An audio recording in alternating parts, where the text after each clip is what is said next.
So we covered a lot of ground yesterday.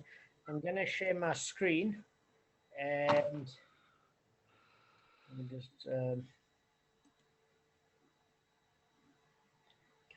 guys, give me 1 second.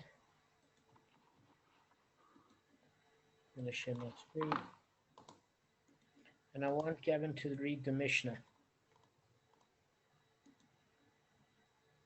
The whole thing? Yes. Okay.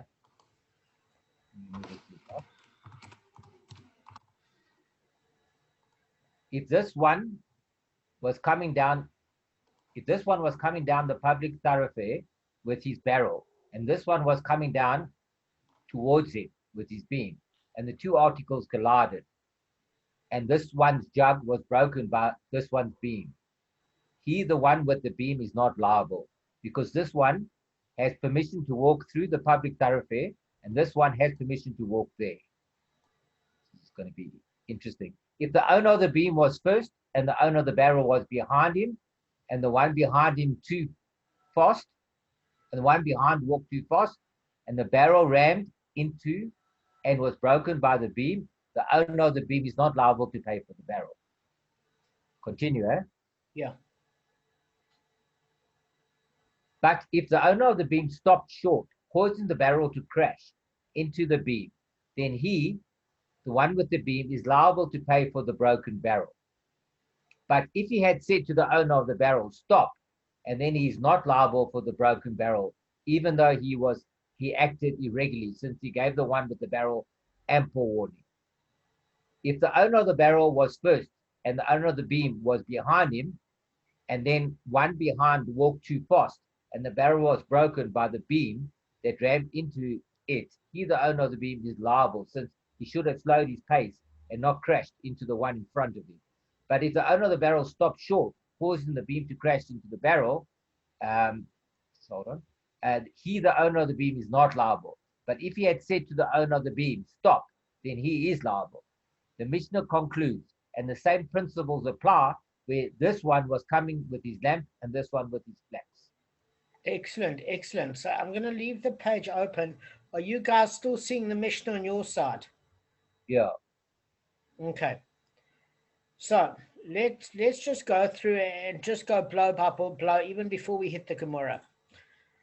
If this one was coming down through the public thoroughfare with his barrow, oh, my tongue was twisted. Sorry, guys. If this one was coming down the public thoroughfare with his barrel, and this one was coming towards him with his beam, and the two articles collided, and this one's jug was broken by this one's beam, he, the one with the beam, is not liable, because this one has permission to walk through the public thoroughfare, and this one has permission to walk there. So there's a couple of things I wanted to just bring to your attention. It starts off and it says this one's barrel, and then it says this one's jug. Now, does it strike you as a little confusing? Because it should. Yeah, because it switched. It went from barrel to jug. It's crazy. Why don't you mention names? Well, the reason being is we had this discussion in a previous Gemara, and I just want to explain it to you because maybe this would help you. I don't know if you remember, we talked about a kad and a chavit. Yeah. And the word could be used interchangeably. Remember when he said you bought a barrel and the gafela was a jug, or the gafela was a jug and it was a barrel, and then Yes. interchangeable word with did the deal go through, did the deal not go through, etc. So that chavit is a barrel and kad is a jug. Okay, so what we're learning there is, why do they interchange the words? Because somebody could turn around and say, no, it's not the same case with a jug compared to a barrel, because a barrel maybe you can't see in front of you while you're carrying it, or you could say it's much heavier, or you could say with the jug it's etc., etc. So no, they use the exchange of words on purpose for two reasons. Firstly, that neither party would get out of it. And the second reason is that ostensibly we're not talking about these barrels that you see in the Asterix and Obelix cartoon. Okay, let me just keep joining us. So Dan, so what you're saying is that they're all made of clay, or one's made of wood and one's made of clay? Excellent, excellent question. By the way, Akiva, are you with us? Yeah. Okay, excellent. So can you see the Mishnah on your screen? Yeah. Okay, so Gavin just read that Mishnah. That Mishnah is on page 31b2. Okay, and it extends to 32a1. It's a long Mishnah, but it's a very, very long Mishnah. So what I did there is I made it, although in the Gemara, don't worry if it appears in two separate pages, it's actually one page. I used Coral Draw and joined them together as one PDF so that you can see, because it is actually one Mishnah, just as a matter of interest. Okay. All right. Thank you. We're just breaking it down. You haven't missed much. It's lovely to have you join us. So we were saying if this one was coming down the public thoroughfare with his barrel and this one was coming towards him with his beam and the two articles collided, and this one's jug was broken by one's beam, he, the one with the beam, is not liable because this one has permission to walk through the public thoroughfare and this one has permission to walk there. So what we brought up was the fact that why is it interchanging the word barrel and jug? Okay, they're two separate items. What's going on here? So what we did, Kiva, if you joined us, I'm sure you had joined us by that point, is that the word for a barrel, chavit, and the word kad for a jug are used interchangeably. We've learned that in a previous Mishnah. I don't know if you joined that or you didn't. It was about a financial. Yeah, I think yes. Yeah, I do remember. I think you just joined us, etc. So what we're saying is the reason it uses it interchangeably is for two reasons. You can't turn around and say, well, a barrel is different to a jug because a barrel's big and heavy and I couldn't see where I was walking and it's this other guy's fault, but with a jug, it's different. So it's to try and not get out of liability for either party by saying, in principle, two factors. Is the barrel of this size and the jug are similar. That's why when we learned about that financial transaction, guys, before, we learned that if somebody gave you a barrel instead of a jug, in different towns, they would use the words interchangeably. And in some towns, it would mean a barrel, and in some towns, it would mean a jug. So because the value of the item was the same, because you're dealing with the same amount of milliliter size, because you're dealing with the same milliliter size, the value is the same we learned before of the barrel and the jug. So if somebody gives you a jug instead of a barrel, you couldn't claim a refund unless you were very specific before in the contract, which means that the damage cost would be the same because the barrel and the jug size here is interchangeably the same. Whatever word you'd use, you'd specify the what do you call it, the size of it. Okay. And then Arthur asked a good question. He said, what is it made out of? Because a jug is generally ceramic and a barrel is generally wood. Hey, Arthur? Yeah. So the reality is it doesn't matter if it's ceramic or wood. That's exactly the point. You pay. If you're wrong, you pay. And if you're right, you don't pay. Does that make sense? It doesn't matter what the material was made out of. And they're using those two different materials on purpose. Okay, good. Let's go on. So we're saying very, very clearly that if they were facing opposite directions and they were both coming towards each other, you can't hold either one liable for the other. Why? Why do you think, guys? Because they both have a right to be in the public domain. That's number one. They both have a right to be there. That's correct. What's the second reason? Well, if they banged into each other, then they both weren't looking properly, and Unintentional. and they're going in the opposite direction. So, I mean, it's not like anyone did something wrong, because they both could see, so they're both at fault. Whereby, if you have one behind the other, like we've been dealing with now, then if the front guy stops, or he does something wrong, or he trips, it affects the one behind him. But when you're walking directly to each other, you've got to be idiots if you smash into each other. Yes. So, before we get there, because Gavin's completely correct, and Kevin, so we're saying that the reality is What do you think is going to be broken, the beam or the barrel, guys? Or the beam and the jug? Barrel. Broken. Barrel. Absolutely. Yeah, the beam will never break. It'll never break. It's used as a battering ram. It can smash through doors. So the one with the barrel, exactly, or the jug cannot complain because they both had a permission to walk there. That's according to the Meiri. And the onus is on the owner of his barrel to see that he doesn't collide with the beam also. He's also at fault here. So even though there's a rule that man is always mu'ad in regard to the damage he does, that doesn't apply where he does damage inadvertently and the damaged party can also be faulted for negligence. That's according to Tosfot, 48b. So what we're saying there is that the person with the beam didn't mean to do it. Number one, it wasn't plotted. And the damaged party, the one with the barrel, is also at fault for negligence. He never looked where he was going either. So the Mishnah basically absolves the one with the beam from liability only if both men are moving towards one another. That's a very good point. There's some noise. I can't hear what's going on. There's some noise at the background. It's not me, because when Is it? I think Kiva had machinery in the background. All right. Yeah. It's fine. Can you I repeat just hope the last- I switched you it know. off. It's hard to control. Kivs, it's fine. Just listen in. If you have any questions, feel free to ask. Okay. Okay. Yeah, just keep it on mute, thanks. All right. So, guys, let me continue reading. So the Tosfot in 48b states that also the barrel owner is at fault for negligence, and the beam guy was inadvertently damaged. It wasn't on purpose. So the Mishnah absolves the one with the beam from liability. Guys, this is very important. Only if both men are moving towards one another. For in that case, the one with the barrel also contributes to the destructive force of the collision. But if the one with the barrel was standing still, and then the one with the beam smashed into him, the one with the beam is liable to pay, even though they both had permission to walk there, because the one with the beam alone contributed for the destructive force. So He was the only one. So too, if the guy with the beam wasn't moving anywhere and the barrel owner went through and smashed his own barrel, he's at fault there himself. Okay.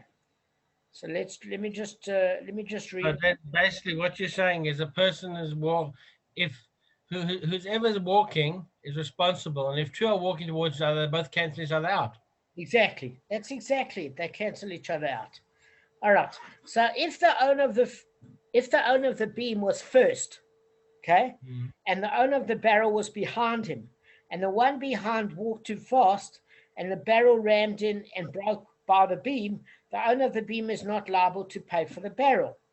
Now, you can't use the argument and saying, well, the beam owner never got damaged, because the one behind him had to be able to judge the pace, and providing the beam owner was walking at an even pace in front of him, he should have adjusted his own pace accordingly. That's according to the Meiri. And even if the one with the barrel couldn't be faulted for failing to crash into the beam. So, for example, for whatever reason, the one with the beam isn't liable since he wasn't doing anything irregular and he hadn't contributed to the destructive force that breaks the barrel. That's according to the Nimukei Yosef. So, in other words, say he couldn't do anything and suddenly he walked fast. You know what I mean? Sometimes the pacing goes irregular, but it's up to him to keep the right sort of following distance. Now, there's an interesting discussion here, and that discussion goes according to what we learned before. And what was that? Is, guys, there's two different sorts, there's liability and non-liability. So what we learned before is if you stop to rest, that's inappropriate in the, that's inappropriate in the public thoroughfare that everybody's moving at a pace. So if you stop, or you stop as the beam owner, you have to warn the person behind you if you're doing something irregular. However, if you stop to adjust your load, you're not liable because you're doing what's normal. You're taking an heavy item and you're readjusting the weight. That is normal, and you're not liable. But it's always prudent, as it said with Derech Eretz, to warn the person behind you, because even if you're not liable, why would you want to injure the person behind you? Does that make sense? So there is a distinction between what you were doing as the beam owner when you suddenly came to a stop. Okay. And if you, in this case, the beam owner never stopped. We're talking about a case where the barrel rammed into and was broken by the beam. So the beam, the barrel owner can't turn around and say, well, you never suffered a loss. You broke my barrel. The fact that the barrel was broken was because the barrel rammed into it. He walked too fast. All right, let's move on to the second part of the Mishnah. Just want to go through it. So, but if the owner of the beam stopped short, causing the barrel to crash into the beam, then he, the one with the beam, is liable to pay for the broken barrel. Okay? Now, just one thing to bear in mind, and this is very important. The Meiri in 31a and Rashi said, if you acted irregularly by stopping short in the public domain while carrying a load, you're responsible. But it only applies if you stopped in order to rest. Okay? Which is an irregular thing to do in the public thoroughfare. That's the exact word they use in the Choshen Mishpat on page 379. Okay? But if you stopped short in order to adjust your load, you're acting in a normal manner and you're not liable to pay. Okay? This is even in the Shulchan Aruch. That's the halacha. So you could object that the damage caused by the stationary beam is, how do I put this, guys? All right, let me give you an example. You could say that that stationary beam is like a bore, okay? A bore is a hazard in the public domain. So why would you anyway have to pay for damage to utensils? I'm going to ask you guys some questions now. I've prepared some questions. Guys, I'm talking to you. Yes, Hello? ma'am. So guys, Why would you pay damage for utensils? Yeah, I can. I'm posing a question to you. Let me repeat the question. I'm Repeat it. saying that I've got a beam at the back. The minute I stop with the beam, I've now created a hazard in the public domain, and you've smashed your utensil into my bore. Why am I responsible if the owner of the bore is not responsible for utensil damage? Maybe, Your question. Damon, I'm just gonna throw something. It might be wrong what I'm gonna say. Maybe it's actually considered like shore and not bore in that case. Tell me why. Even though, because it's you're on the right track. so it's may not be a classic case of shore, even though it may seem like it, because you can do damage if you club someone with a beam. That does damage. It's okay. So I'm going to get. Kevin, that was excellent. So if let me add to what Kevin. Can I add to that? Because my answer was the same as Kevin's, and then I would have just added this. So the reason why it's shore, in my opinion, and Kevin, well spotted, it is shore. I think we'll find out from Damon now. We'll be sure afterwards. Yeah. The reason why I think it's not a pit and why it's shore is because that's a temporary hazard. The guy's stopping for a moment, or a couple of minutes. He's not actually creating, in my opinion, a permanent obstruction. He's creating a temporary one, just for stopping. So how can that be? So that's why I think it's not a ball, and it's more like shore. That's my opinion. All right, sorry, go ahead. Isn't a shore like an unusual habit instead of a regular habit? No. You're mixing that up with Karen. Okay. All right. Karen, all right. So listen, guys, you're all onto something for different reasons. I want to address each of yours. Arthur, you also got something you.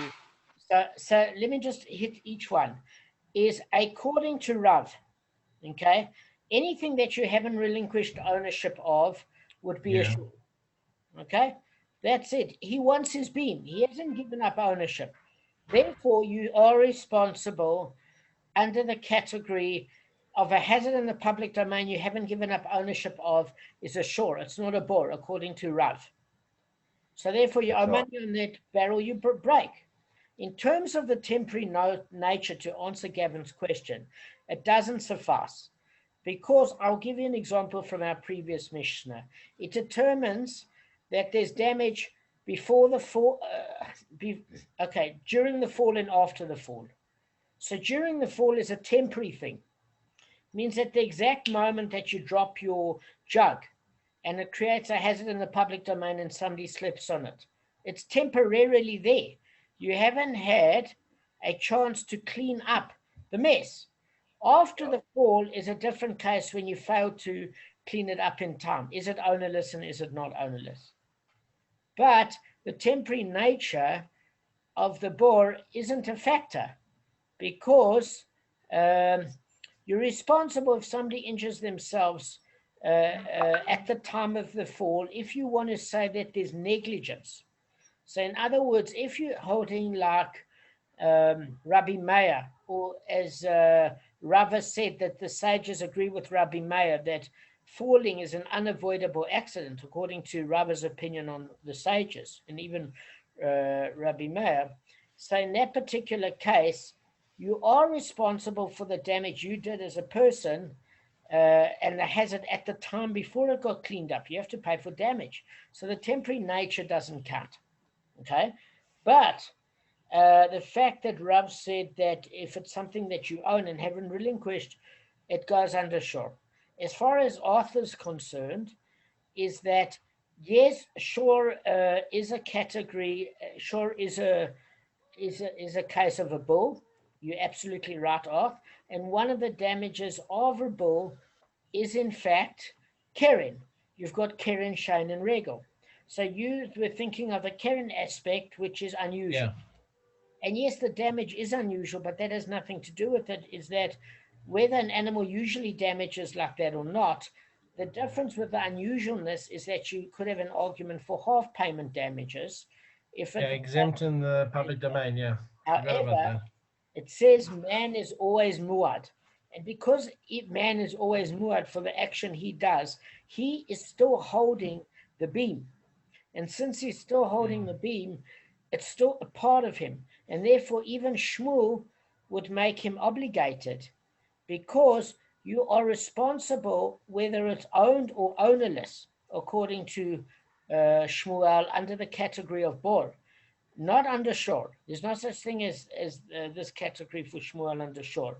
But the reason why you're responsible under bor for this utensils is because either you're holding like Rabbi Yehuda, who says you're responsible for a bor in the public domain, but in any event, it doesn't matter, because it's known as mave. It's damage done by man.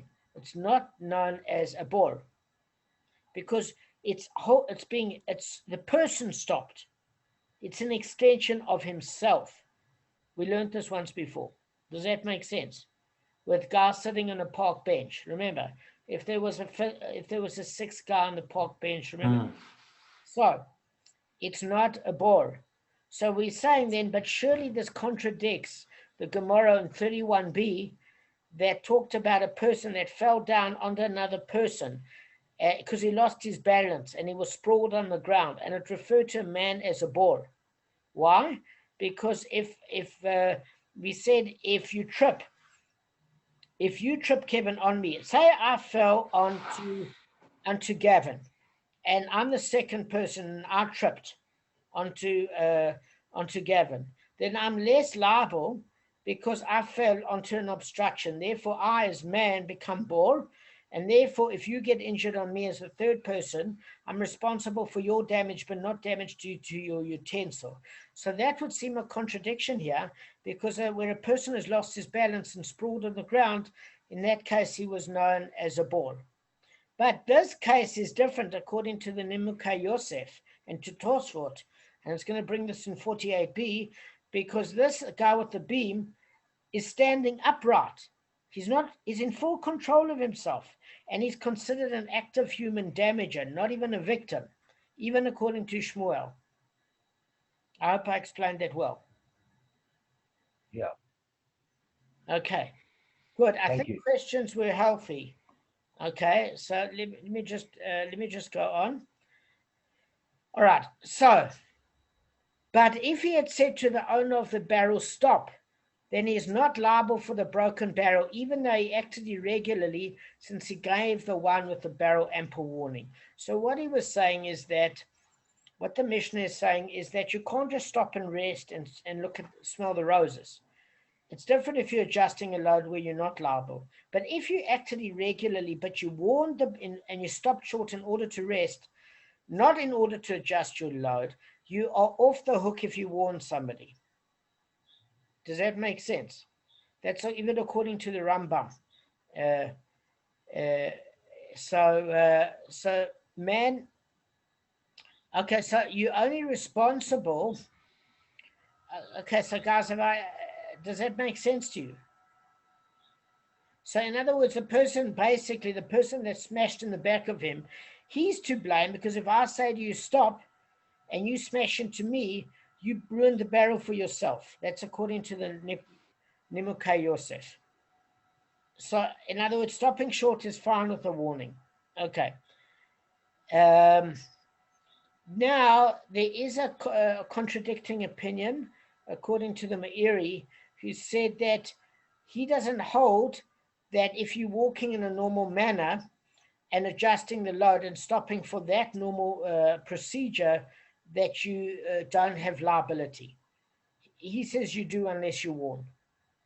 Okay, guys. So that's the Meiri. All right, let's carry on. So if the owner of the barrel was first and the owner of the beam was behind him, and the one behind walked too fast and the barrel was broken by the beam that rammed into it, he, the owner of the barrel of the beam, is liable, since he should have slowed down his pace and not crashed into the one in front of him. Okay? I think, guys, that's pretty obvious, isn't it? Absolutely. Fine, I don't need to explain the obvious. But if the owner of the barrel stops short, causing the beam to crash into the barrel, then the owner of the beam is not liable. But if he has said to the, just hang on a second, it doesn't make sense. Let me just read this again. If the owner of the barrel stopped short, causing the beam to crash into the barrel, he, the owner of the beam, is not liable. Okay. So what it's saying is there, only if the one with the barrel acted irregularly, in other words, he stopped short to rest and not ordered to adjust his load, is liable. But in the case of the barrel, the damaged party acted in an irregular manner by stopping short. So I didn't know what it meant by stopping short, because if he stopped short, he wouldn't have hit into the beam, because he would have stopped short of the beam. But the only thing of it meaning stop short means I don't think he paced well. That's the only way you can explain it. I think it means he stopped abruptly. No, but he couldn't have stopped abruptly, because what I'm saying is if the owner of the he stopped abruptly, so it means that the guy with the beam was behind him, so that now the guy with the barrel suddenly stopped short, and therefore it's not the beam owner's fault for smashing in the back of him. Yeah, he didn't give him enough chance and no warning as well. Yeah, so obviously that was unavoidable by the beam owner. So, but it switches. But if he had said to the owner of the beam, stop, then the one with the beam is liable. Okay, so all the Gemara is doing is they're switching it around. At first you have the one with the beam, and then the one with the barrel behind, and now you've got the one with the barrel in the front, and the one with the beam behind. That's all that's happening. Okay, straightforward. The Mishna concludes, and the same principles apply when this one was coming with his lamp and this one was coming with flax. All right, so I'll just want to let you know where it brings that about. It brings that about because you've got the same sort of level of vulnerability. Okay, what do we mean the same sort of level of vulnerability? Is that, what do you think is on the losing end, the barrel or the beam? The barrel, always. Absolutely, always. And therefore we're saying that the lamp and the flax is exactly the same. Who do you think's on the losing end, the flax or the lamp? What's flax there? It's straw. material, believe me. What's it? It's made like cotton. It definitely is analogous to the barrel, because that is the material that's going to sustain the damage. So you're saying, kind of, why say the obvious? in other words, guys, if the lamp is analogous to the beam because it inflicts the damage, and the flax is analogous to the barrel because it sustains the damage, why, guys, do you think it would have to mention it in this case? It's obvious. Guys? Because, well, a beam is indestructible, whereby what is this, a jug? No, you're talking about a lamp. Lamp, yeah. A lamp's not. A lamp can actually break as well. But in this particular case, because it's with something like, what do you say, it's like cotton and wool, that type of thing. Yeah, it's flammable. It's going to go up in a puff of smoke, that's for sure. So what happened? Did the lamp hit this and it went up in smoke? Because you can't really damage flax. How can you damage it? No. It catches the light and burns like heck. Yes, if it catches the light, yeah. That's exactly what we're saying. What is a lamp? A lamp is normally lit. The guy doesn't walk around with a Oh, lamp. you're talking about an old-fashioned lamp, the ones that have got like... Yes, we're not talking about the We're not talking about a talking batteries. I thought it was an LED light. It doesn't even burn anything. Yeah. Talking about an LED light. Yeah. So I thought it was an LED light, sorry. Hey, Shimon, look at my LED light. Look. So what we're saying is here is that basically you can't say that there's never a case where just because flax is more vulnerable even than a barrel, that you're not responsible as the flax owner because you're in a more disadvantaged position. You've got the exact same level of responsibility as you would by carrying a barrel. You can't cry foul and say you're the victim here. That's what it's trying to say. That we might not have thought the case is analogous in that the barrel owner or the jug owner also has a responsibility to pace himself well and look where he's going. It's the same thing with the flax. If you're a moron and you want to go walk past somebody with a flaming torch, you also need to take responsibility. Does that make sense, guys? All right, good. Very straightforward. We're going to hit more of this tomorrow. In the meantime, Kevin, teach us for a few minutes. We don't have long because we need to join Stephen. I can't. Already. And Yeah. Kevin, Okay. just to point out, that was a hot topic we just discussed now. Huh? Indeed. Damon was on fire. Yeah, Damon, I must say that just went up in smoke. Yeah. Now he's beaming from eye to eye, you see. Yeah, because he's on bright, the bright beams. Exactly. Okay. Now it says, background to the, let's see, okay, let's just rather do this here. Sorry about this, guys. I've lost the place. Okay, kindling the lights. Okay, sorry, not that. Okay, business activities. After one Sabbath has terminated, one should not fly into a zone where it is still Shabbos, e.g. from Australia eastward to the States. If one has done so and alighted from the aircraft, one must observe Shabbos again according to the local times. One who observes Shabbos according to the time zone in which one is physically present, for example, if a person owns a factory in New York and is staying in Jerusalem, it is permitted for the factory to be open on Friday before Shabbos commences in New York, even though his own Sabbath in Jerusalem had started hours earlier. If one is in London and the Shabbos terminated, it is permitted to telephone a non-Jew in LA where it is still Shabbos.